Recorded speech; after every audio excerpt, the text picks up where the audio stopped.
Welcome to Common Man Cocktails. Today I'm going to cover a broad question, a lot of questions I got today from one user on one of our videos about bar tools and mixing and stuff like that. The end of the year's coming. We're in December. I can't get any of the team together because there's holiday parties constantly and people are out of town. So if you guys have questions, let me know. I'll find ways to answer those in the coming weeks while I make videos until I can get everybody together. If not, I'll probably review this Kraken bottle or something. But got questions, let me know. Here is it. Oh, by the way, also lost my job and co-founded a company with a buddy of mine. So currently not making any money. So if you want to help me out, donation, you can either join and be a member, go to patreon.com/CMC, help a brother out while he's currently unemployed and still hasn't received an unemployment check in a month and a half, but that's a state problem. Here's the question. Sir Taylor asked yesterday, actually, a bunch of questions. Here we go. So I broke one into parts A, B, and C. I already have a big ice cube mold, and I noticed that you said that those are preferable to using crushed ice because of dilution, and that the ice melt is intended and not an error. Basically, the question involves how you deal with dilution in ice sizes. Larger pieces of ice dilute slower. Small crushed ice dilutes really quickly. High cocktails that are very potent could often use some crushed ice. Look at most tiki cocktails that say dump your crushed ice because they need to increase the dilution to bring down the intensity of the drink, which also coincidentally brings up the flavor. And that's kind of important. Dilution plays a big role in the flavor of your drink, not just in removing some of the potency or making it taste rough or smooth or sweet or sour or whatever. So I would say go with the recipe as intended, whatever it says to do. If you're using just raw spirit, bigger ice, slower dilution, because you're going to be sipping on it for a while, it's great. As part of the 1A, I guess this would really be 1B. You said keep alcohol at room temperature. Apologies, I missed why that is the case. I'm summarizing here because there's a lot of words. Is dilution not a bad thing? So why would you keep a spirit cold? Why would you keep it warm? I always argue you should keep your spirits at room temperature, like I do here, and not in your freezer, because what happens is cold beverages don't dilute as well. So if you're making a cocktail and you're making it off of a recipe as the original creator intended, keep everything at status quo. The original creator probably didn't freeze their beverage because they would have told you they did that. So keep it at room temperature. Dilution's important. Typically, it's going to be like 20% of your cocktail, and that's not because they want to cheap out on you or anything like that. They'll just put a bigger glass. It's because water dilution is important for flavor and bringing some of the potency down. When you bring down the potency, it allows your taste buds to taste more. And that's usually a good thing when you're making beverages. If you're just doing shots of vodka, then I salute you. Do whatever the hell you want. But in general, your melt water is going to come off at about 20% if you shake with the right amount of ice or right amount of time, and you're going to be good. If you use a cold spirit with cold ice, your dilution is going to be like 5%, 10% instead of 20%, and it's going to taste different than the original creator intended. If you like it that way, so be it. I've been keeping my alcohol chilled because my uncle told me that alcohol goes down easier cold, but he is also more of a hard liquor person than a cocktail person. And that advice may not factor into this. You are correct. It doesn't factor into this. Your uncle is basically saying things go down easier cold, meaning he doesn't care about the flavor of the thing.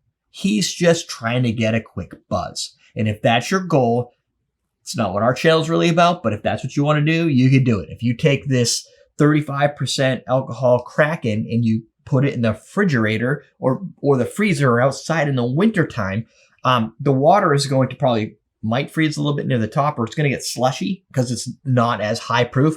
Big difference if you're using a spirit with even less alcohol in it. It's going to numb your tongue when you sip it. So it's going to taste smoother. And what they're basically saying is if you remove feeling, things feel less. And that is exactly what you're doing.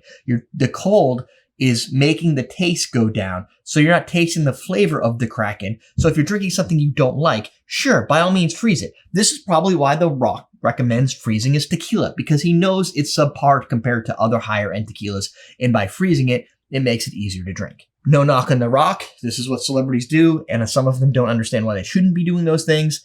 And personal preferences for you probably shouldn't be rolled into your marketing because it makes your product look subpar. Question 2, with stirring and shaking. Should I stir a drink and then shake a drink? Do one, do both? Are there any alternative reasons? Or is it recipe specific? It's recipe specific in most cases, but the general rule of thumb is if you like drinks to be smoother, silkier, you stir them. When you aerate them, they're going to be a weird lighter flavor. The texture is going to be different. It's going to be fuller. The other reason would be juices are almost always shaken, but there are always exceptions. So follow the recipe. If you're creating a recipe out of thin air, or you think you're trying to make a relative approximation of somebody else's recipe, simple rule is if it's got juices, shake it. When shaking, do you put all the ice in the shaker into the final drink, basically pour, or do you use fresh ice, or do you both?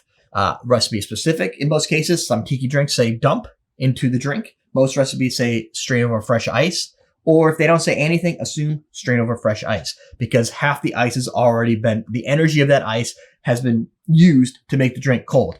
Now you want to recharge that drink with more ice, fresh ice that's larger. That way, again, size is going to make it dilute slower. So you're giving somebody a beverage that's going to be chilled for longer, and it's going to be even longer than it was when you were originally shaking it because the drink temperature has gone up. The water dilution's already there. So you're just maintaining the cold. Although if you take too long, it's going to get watered down. This one was weird. I had my aunt put cherries into a rock and rye she made for me once. She said that it absorbs the alcohol and you eat it last as a final treat. So it'll be more alcoholic for the drink. My question here is, how real is that? I wish this light would stay in one brightness. So the answer is it's all just a gimmick. So if I took this glass, filled it with beverage, and then poured a little bit into a shot glass and then shot it last, it is the same. Or if I took a sponge and put a little sponge in there, and then at the end, I took the sponge out and drank it, it is the same as if I just drank the drink. The treat part is you're eating a cherry, right? Cherries are sweet and it has alcohol in it. Okay, well, if you eat a cherry by itself, it doesn't have alcohol. If you put it in the drink, it may. Probably doesn't have a lot, because most cherries, when they're, if you make bourbon cherries, you absorb them in the bourbon for days, months, weeks, whatever. And that alcohol definitely extracts flavor. It doesn't extract flavor in a 10-minute beverage.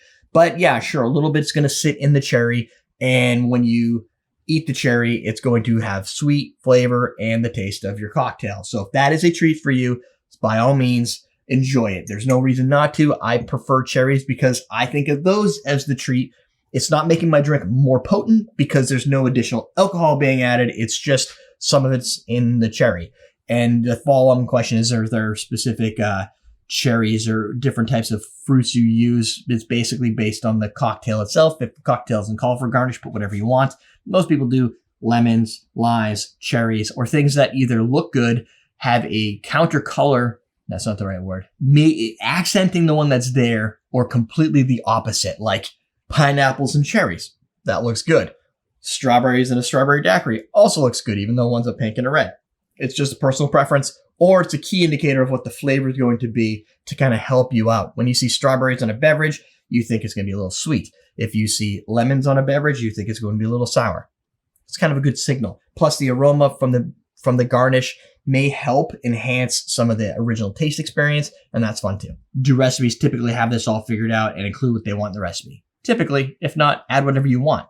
Cocktails are supposed to be for fun and enjoyment. So if it makes you think fun, if you like eating cherries with a little alcohol in it and that's fun, great, do that more. If you like lemons instead of cherries, do that more. Even if the recipe calls for cherries and you put lemons in there, who cares? It's your recipe. You just give it a new name. It's yours now. So there you go. If you have any more questions, leave them in the comments below and I will try to answer them within the next few weeks. That's it. We're teaching you how to drink.